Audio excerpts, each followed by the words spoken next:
one of the biggest myths about being in the residential assisted living industry is, oh my God, well, first there's so many. I'm like, three are coming to mind. So maybe I'll do the three biggest myths in residential assisted living. One of them I would definitely say is you have to work in the home. You have to live in the home, right? You have to take care of the residents. And that is just not true. You know, most of our students and me, myself, we're real estate investors. I'm not equipped to take care of seniors, you know, one-on-one, to be in the home, to do any of the things that the caregivers are licensed and trained to do. So you absolutely do not have to work in the home and or live in the home. You need to stay in your core genius zone, which as a business owner, as an entrepreneur, as an investor, is probably not in working with the seniors. It's more than likely sitting in that owner's box, you know, being the true owner and operator of the business, running things from a more passive, hands-off perspective, and letting the people who are licensed and trained and have the heart to work in the home, let them do their thing, let them be in the home. So one of the biggest myths is definitely, am I gonna have to work in the home? Am I gonna have to live in the home? I would say the next biggest myth in residential assisted living is that you have to be a medical professional. Again, absolutely not. If you're a business owner and operator, you do not have to be a medical professional, a doctor, or a nurse. I will say this, if you are,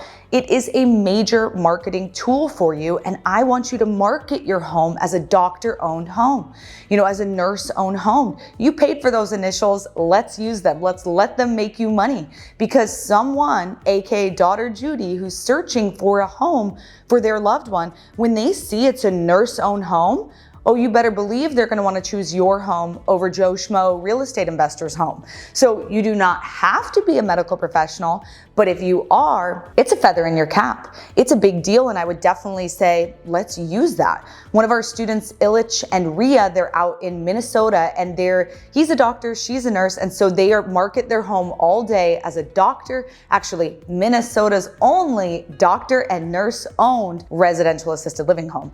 That's incredible and a really great tagline for them. Whether they're the first and only now, they're always gonna hold that title of first, even if someone comes along and knocks them out of the only. So definitely you don't have to be a medical professional to be in the residential assisted living industry, and that is a big myth. I would say the third big myth in residential assisted living is that it's gonna cost you a ton of money to get started. That's just simply not true. You know, in our training, we show you how to, you know, raise capital, raise the funds, how to create your business plan. So when you get in front of those investors, those people who want to work with you, because guess what?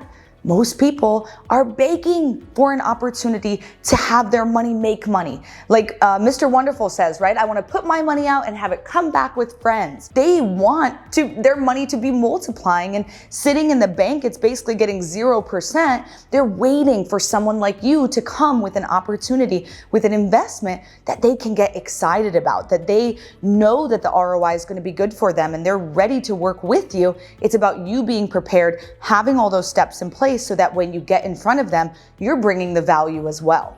But you having to use your own money, as Robert Kiyosaki says, you're being lazy. And he yells it. I didn't mean to yell at you, but you know what it means.